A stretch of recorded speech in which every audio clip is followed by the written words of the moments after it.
આણંદ જિલ્લામાં મેન્યુઅલ સ્કેવેન્જર્સની પ્રવૃત્તિ સાથે સંકળાયેલા લોકોને નગરપાલિકા અથવા તો ગ્રામ પંચાયતની કચેરીનો સંપર્ક કરવાનો રહેશે।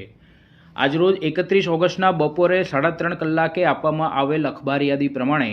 આણંદ જિલ્લામાં the prohibition of employment as manual scavengers and their rehabilitation act 2013ની જોગવાઈ હેઠળ તેમજ નામદાર સુપ્રીમ કોર્ટના આદેશ મુજબ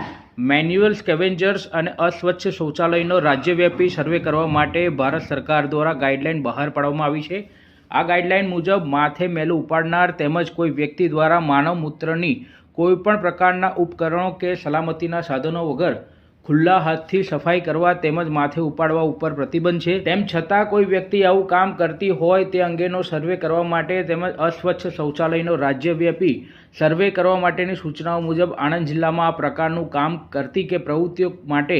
કોઈ વ્યક્તિ રોકાયેલા હોય તે કાર્યકર હોય તેવા વ્યક્તિઓને સ્વઘોષણા મારફત આધાર પુરાવા અને વિગતો સાથે સ્થાનિક સત્તામંડળ સંબંધિત નગરપાલિકા ગ્રામ પંચાયત પોતે જાહેર કરવામાં થાય છે અને તેમની નોંધણી પણ કરવાની રહે છે। શહેરી વિસ્તારમાં રહેતા લોકો આ નગરપાલિકાની કચેરીમાં નગરપાલિકા તરફથી નક્કી કરેલ કર્મચારીનો તાત્કાલિક સંપર્ક કરવો અને ગ્રામ્ય વિસ્તારમાં રહેતા લોકોને ગ્રામ પંચાયત કચેરીનો સંપર્ક કરવાનો રહેશે। તેઓ કોઈ જગ્યાએથી ઉપકરણો કે સલામતીના સાધન વિના હાથેથી મેન્યુઅલ સ્કેવેન્જર્સનું કામ કરે છે તેના પુરાવા સાથે નગરપાલિકા ગ્રામ પંચાયતને જાણ કરવાની રહેશે। આ સર્વેનો હેતુ કોઈપણ પ્રકારની લોન કે સહાય આપવા માટેનો નથી એમ પણ અધ્યક્ષ શ્રી જિલ્લા સર્વે સમિતિ વ કલેક્ટર આણંદ દ્વારા જણાવવામાં આવ્યું છે।